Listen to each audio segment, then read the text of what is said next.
이 전쟁에서 이겼는데 마지막 이 고백은 이 울부짖음으로 끝나는 거예요. 그러니까 승리는 했지만 그 승리의 깃발은 너무나 비참한 거죠. 자기의 아들이 죽은 것에 대해서 다윗이 울부짖는 이 장면으로 끝나는 이야기입니다. 오늘 이 전체적인 이 18장에 있는 말씀은요, 이 동족 상잔의 비극이라고 할 수 있습니다. 이 동족 상잔의 비극은 동족끼리 서로 죽인다라고 하는 이 동족 상잔의 그런 비참한 이야기를 담고 있습니다. 이 안에 2만 명이 죽었다 이렇게 얘기하는 거죠. 그것도 12 형제 중에 12족속이잖아요. 그 안에서 서로가 이 갈등과 이 반목으로 인해서 서로 죽이는 전쟁을 치른 겁니다. 이 전쟁은 아무리 승리를 누가 어떻게 했든 상관없이 너무나 비참한 영광이 그죠? 아무것도 얻을 수 없는 영광이라고 할 수가 있습니다. 우리가 이 싸우는 것도 이 싸움의 본질이 무엇인지를 알아야 되는데 이 그냥 이 대부분의 세상에서 말하는 전쟁은요, 너 죽고 나 죽자이는 거예요.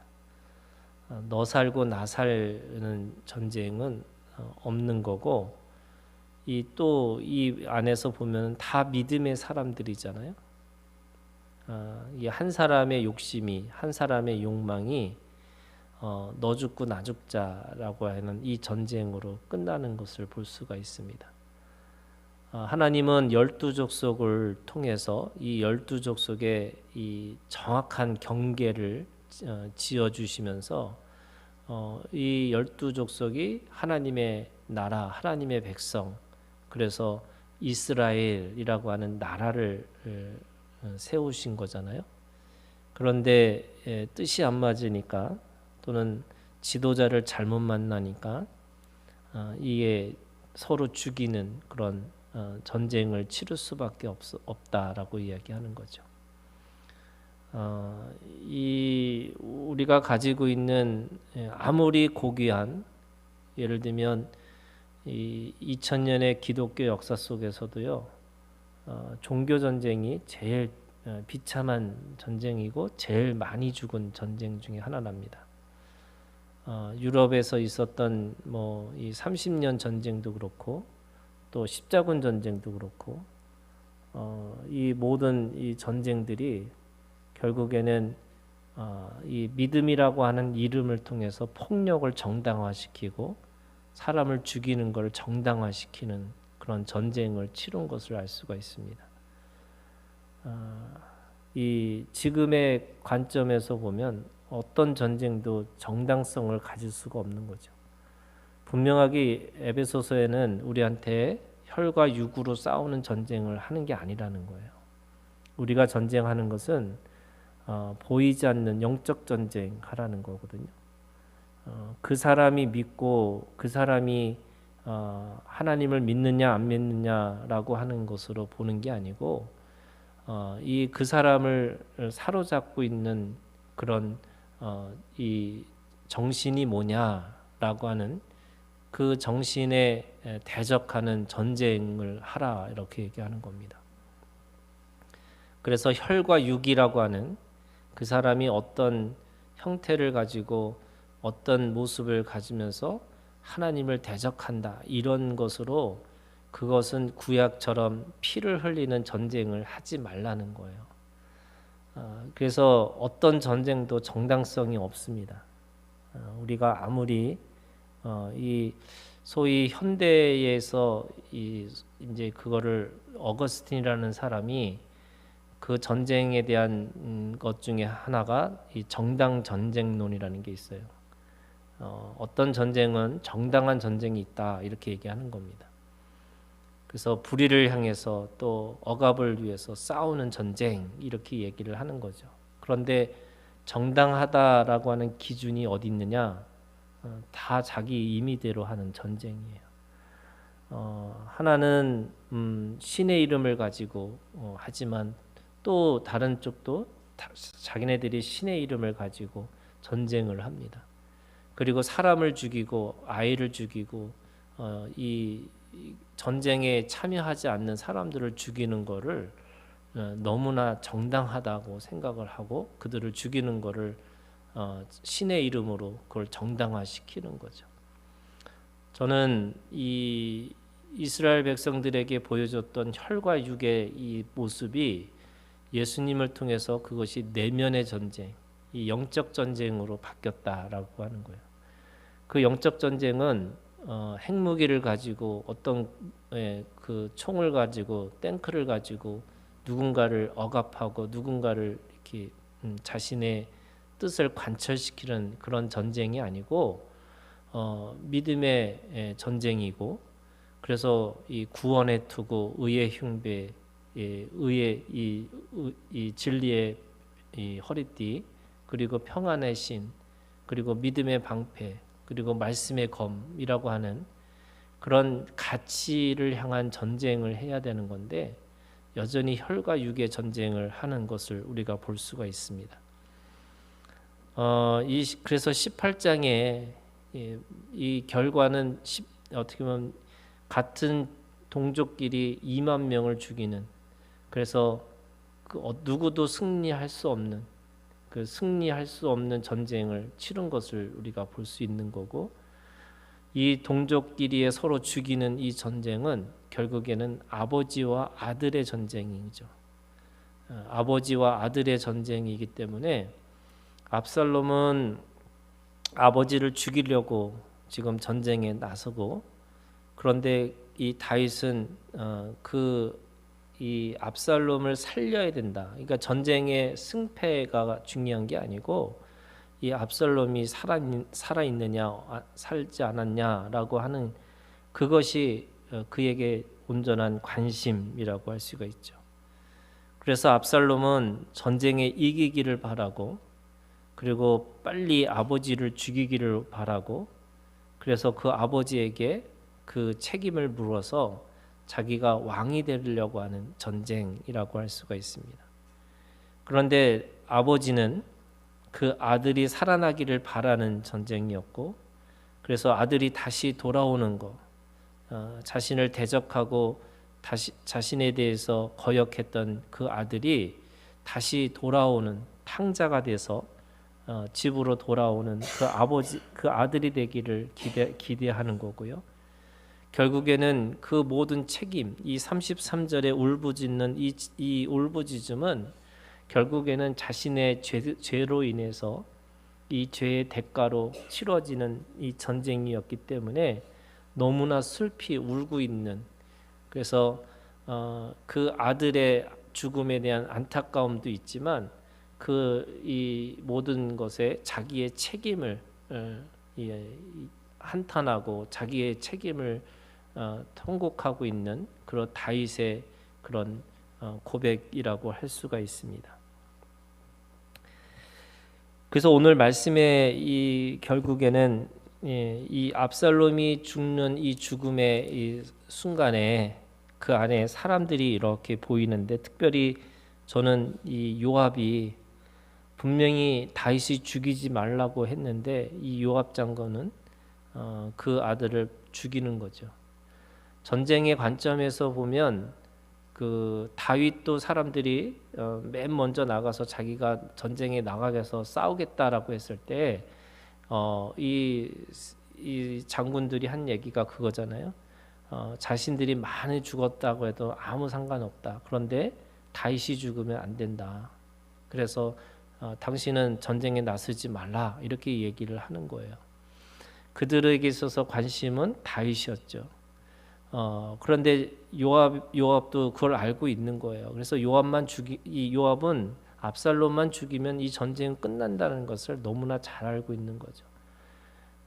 그래서 다윗이 아들을 죽이지 말라고 모든 사람들 앞에서 공포를 했음에도 불구하고 그 요압 장군이 그 아들을 죽이는 것은 전쟁의 관점에서는 정당하다 이렇게 얘기할 수 있습니다. 그런데 나중에 이 요압은 계속해서 이 다윗의 이 명령을 거역하는 것을 우리가 너무나 잘 알고 있죠. 자신의 아우 아사헬을 죽인 아브넬을 죽였어요. 이거는 다윗은 죽이지 말라고 했던 건데 똑같이 죽였고, 또 이 우리아를 죽일 때도 이 요압은 그 다윗의 그 죽이는 것에 동조했던 사람이죠. 그래서 제일 먼저 전쟁에 나가게 해서 그 우리아를 죽였던 사람이 요압이었습니다. 그리고 나중에 이 아도니아를 지지함으로 인해서 솔로몬이 왕이 되는 것을 대적할 때 그 다윗이 죽으면서 유언처럼 말한 것이 있어요. 한번 읽어볼까요? 열왕기상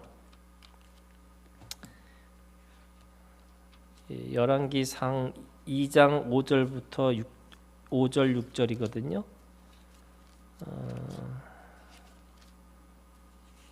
2장 5절부터 6절 우리 함께 다 같이 읽을게요. 시작. 스루의 아들 요압이 내게 행한 일 곧 이스라엘 군대의 두 사령관 넬의 아들 아브넬과 에델의 아들 아마사에게 행한 일을 네가 알거니와 그가 그들을 죽여 태평 시대에 전쟁의 피를 흘리고 전쟁의 피를 자기의 허리에 띤 띠와 발에 신은 신에 묻혔으니 네 지혜대로 행하여 그의 백발이 평안히 스올에 내려가지 못하게 하라. 이렇게 얘기합니다. 그러니까 그를 죽이라고 유언을 하고 있는 거예요. 요압을. 그러니까 결국에는 이 요압이 전쟁에서는 유능한 사람이었고, 그리고 유다 민족에게는 영웅이었고, 그리고 자신의 민족을 자신의 족속을 위해서 그렇게 행했던 일들이 있었지만 결국 하나님 앞에서는 그것도 하나님의 방식이 아니라는 거예요. 그래서 우리는 늘 결과주의로 보는 거거든요. 그런데 하나님은 동기와 과정을 물으신다 이렇게 얘기하잖아요. 그래서 아무리 결과가 실패처럼 보인다 할지라도 하나님 안에서는 그것이 동기가 있느냐, 그 과정이 하나님 앞에 올바르냐, 이게 가장 중요하다고 얘기하는 겁니다. 그래서 오늘 우리가 늘 결과주의로 사람을 평가하는 게 아니고요. 실패했느냐 성공했느냐 이건 세상의 논리고요. 우리가 가지고 있는 것은 결국 하나님 앞에 내가 그 동기가 올바랐는지, 또 그 과정이 공의와 정의와 국률의 그 하나님의 기준에 있는 건지 늘 이거를 묻고 살아야 된다라고 말씀하고 있는 겁니다. 오늘 이 압살롬의 말씀의 제목이 압살롬의 기념비라는 거예요. 그렇게 자기가 왕이 되고 싶어 했던 아들, 또 자신의 어떤 가치를 높여서 스스로 내가 왕이 되었으면 좋겠다라고 생각했던 그 반역의 상징, 이 압살롬이 결국 죽어서 그 압살롬의 기념비가 됐다라고 이야기하고 있는 겁니다. 그 압살롬의 기념비가 어떻게 세워졌냐면 18절에 이렇게 돼 있어요. 압살롬이 살았을 때에 자기를 위하여 한 비석을 마련하여 세웠으니, 그러니까 그 사람들에게 그 압살롬의 기념비라는 게 자기가 준비한 거라는 거예요. 근데 이게 왜 자기가 그렇게 준비할 거냐? 자기가 스스로 자기가 대단한 사람이라는 것을 사람들에게 자랑하고 싶어서 죽기 전에 만든 그런 비석이라고 얘기하는 거예요. 잘 알고 있는 것처럼 이 압살롬은 외모로도 출중한 사람이었고, 그리고 대단한 능력도 가지고 있었던 사람이고요. 또 누군가에게 그 모욕과 수치를 당하면서도 스스로 절제를 할 수 있었던 사람인 거고요. 또 이 사람들이 왔을 때 재판을 지혜롭게 해서 사람들의 마음을 환심을 살 수 있는 그런 정도의 지혜를 가지고 있었던 사람이에요. 우리가 보기에 정말로 저 사람 정말 대단한 사람이다 라고 할 정도의 그런 출중한 사람이었다는 것을 알 수가 있습니다. 그래서 그 형들이 죽고 나서 사람들이 다 압살롬이 왕이 될 사람이다. 왜냐하면 나이로도 그렇고 모든 면에서 볼 때도 다윗 이후의 왕은 압살롬이 될 것이다. 이렇게 생각했던 사람이에요. 그런데 왜 그가 스스로 기념비를 만들었을까라고 생각해 보면 자기의 자랑 가운데 살았던 사람인 거죠. 자기가 얼마나 대단하고 또 얼마나 위대한 사람인가 이것을 모든 사람들에게 알리고 싶어서 안달이 난 사람인 거예요. 그러니까 그 자기가 가지고 있는 그 자랑으로 또 자기의 이름을 드높이고 싶어서 압살롬의 비석을 세웠다 이렇게 이야기하고 있습니다. 그런데 그 비석이 어떻게 됐냐? 그러므로 자기 이름을 기념하여 그 비석에 이름을 붙였으며 그 비석이 왕의 골짜기에 있고 이제까지 그것을 압살롬의 기념비라고 얘기하는 거예요. 그런데 그 기념비가 뭐 하냐면 압살롬의 기념비가 그의 외모와 능력과 지혜를 자랑하는 기념비가 아니라 하나님 앞에 결국에는 이 비참한 최후를 맞이할 수밖에 없는 하나님의 저주의 기념비가 됐다는 거예요. 그것이 자기 자랑 가운데 있는 그리고 자기 이름을 드높이고 싶어하는 그런 마음이라고 할 수가 있는 거죠. 그래서 이미 죽기 전에 자기의 자랑으로 그걸 드러내려고 하는 이 압살롬의 이 비석이 결국에는 저주의 비석이 되었다. 우리가 가지고 있는 이 믿음이라는 것은 결국 나의 이름을 알리기 위해서 살아가는 게 아니고요. 세상은 다 그거 얘기하잖아요. 다 사람은 이 뭐 호랑이는 가죽을 남기고 사람은 이름을 남기는 거다. 그런데 그 이름이 우리가 가지고 있는 이름은 그리스도인이라는 거예요. 그래서 우리가 자랑할 게 뭐가 있어요? 예수 그리스도의 그 이름밖에 자랑할 것이 없다. 오늘 우리에게 그렇게 말씀하시는 거예요. 오늘 우리가 실패를 하든 내가 성공을 하든 그 실패가 자기 것이 되면 자기 연민에 빠지는 거고요. 자기가 성공했으면 그래서 성공해갖고 우월 가문에 빠져서 하나님을 대적하는 자가 되는 건데 실패해도 예수가 있고 성공해도 예수가 있다는 말은 그 안에 온전히 예수 그리스도밖에 자랑할 것이 없다. 그렇게 고백하고 산다는 거예요. 그래서 우리의 기념비는 나의 이름의 기념비가 아니고요. 예수 그리스도의 이름이라는 거죠. 그것이 오늘 우리에게 온전한 기념비가 될 수 있다. 이렇게 말씀하고 있는 겁니다. 두 번째는요. 이 압살롬의 기념비는 결국에는 아버지를 거역하고 그 아버지의 뜻을 반해서 자기가 스스로 그 아버지의 자리를 차지하려고 하는 그 모든 아들들의 부끄러움의 기념비예요. 이게 탕자의 기념비죠. 아버지가 살아있을 때에 재산을 달라고 하는 것도 불효자지만 그 아버지의 유산을 가지고 탕진해서 쓰는 것도 불효자고요. 또 아버지를 떠나서 자기 스스로 자기가 뭔가 할 수 있을 거다라고 하는 것도 불효자입니다. 그러니까 그 탕자가 마지막에는 스스로 돌이켜서 아버지 집으로 와서 그 아버지의 집에 거하는 그 믿음이 있어야 되는데 이 압살롬의 기념비는 결국 그렇게 죽었더라 이렇게 되는 거예요. 아버지의 유산을 받아서 먼 나라에 가서 탕진해서 그 돼지치는 그 쥐염 열매 열심히 먹다가 죽었더라. 이게 압살롬의 기념비예요. 그러니까 오늘 우리가 하나님 앞에서 여러분 아무리 이 못된 자식이라 할지라도 다시 돌아오는 믿음이 있어야 되는 거예요. 그게 이 압살롬을 통해서 우리에게 보여주는 하나님의 교훈이라고 할 수 있어요. 이 아들의 부끄러움. 그래서 아버지는 반면에 아버지는 어떡하냐? 아버지는 인내해요. 그 아들의 그 거역을 참고 견뎌요. 그리고 그 아버지는 긍휼의 마음을 가지고 그 아들을 기다려요. 그래서 그 생명이 소중하다는 것을 여겨서 그 승리하느냐 아니냐 이게 아니고 그 아들의 생명에 관심이 있는 거예요.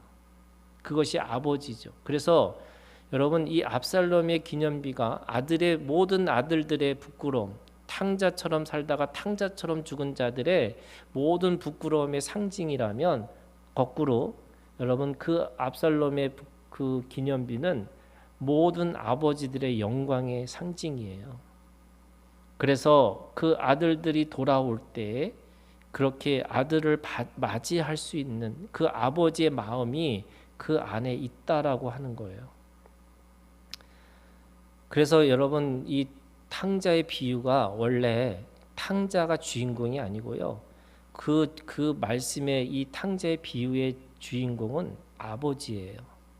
그래서 그 비유를 예수님께서 말씀하실 때 탕자가 주인공이 아니고 그리고 그 집에 있는 그 큰아들이 주인공이 아니고 그 집 나간 아들을 기다리고 집에 있으면서도 아버지의 뜻을 모르고 있는 그 큰아들에 대해서도 기다리고 있는, 그래서 그 아버지의 마음을 품고 있어야지만 우리가 하나님의 나라, 하나님의 것을 이루고 살아갈 수 있다. 여러분 아들은요 거역할 수 있어요. 그런데 아버지는 그 거역도 받아들일 수밖에 없어요. 오늘 우리가 하나님 앞에서 산다는 건 뭐냐? 여러분 아버지의 마음을 가지고 살아야 되는 거예요. 그게 다르게 얘기하면 하나님의 마음을 품고 있어야 되는 거예요. 그걸 다르게 얘기하면 예수 그리스도의 심장을 품고 살아야 되는 거예요. 우리가 형제의 마음을 가지고 있으면요 다 정죄하게 돼 있어요. 비교하고 경쟁하기 때문에 우리가 늘 그 마음 속에서부터 뭐가 부족하고 뭐가 부족하고 뭐가 부족하다. 이게 형제들의 마음이에요. 그런데 아버지와 아들의 관계는 아무리 아들이 못난 아들이라도 그 아들이 더 불쌍하고 또 그 아들이 더 마음에 가는 거고, 그래서 그 아들이 돌아오기를 기다리고 있는 그 아버지의 마음이 있는 거죠. 오늘 우리가 그리스도인이라는 게 뭐냐면요, 그리스도인은 그 아버지의 마음을 품고 살아가는 사람들이에요. 서로가 서로를 향해서 아버지 마음이 있으셔야 돼요. 그거 없으면 우리는 누군가를 계속 정죄하고 살아갈 수밖에 없어요. 사람이 빛 가운데 있으면요, 여러분 어둠 가운데 있으면 잘 보이지도 않아요. 그런데 빛 가운데 있으면 먼지가 보여요. 또 그 사람이 흠이 너무 잘 보여요. 가까이 있으면요 다 그게 문제투성이로 보여요. 멀리 있거나 나하고 아무 상관없는 사람은 다 괜찮아 보여요. 그러니까 가까이 할수록 무슨 마음이 있어야 되느냐? 아버지 마음이 있으셔야 돼요. 그게 오늘 우리에게 그리스도인으로 살아가는, 그리스도의 이름으로 살아간다는 그 의미를 가지고 있는 거예요.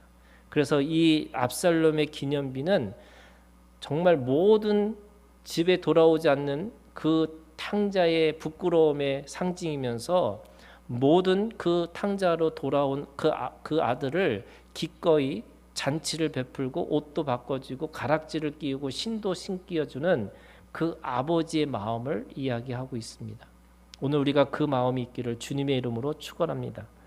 마지막으로요, 이 압살롬의 기념비는 모든 이름 또 아름다움이라고 하는 자기가 쌓는 바벨탑과 같은 거예요.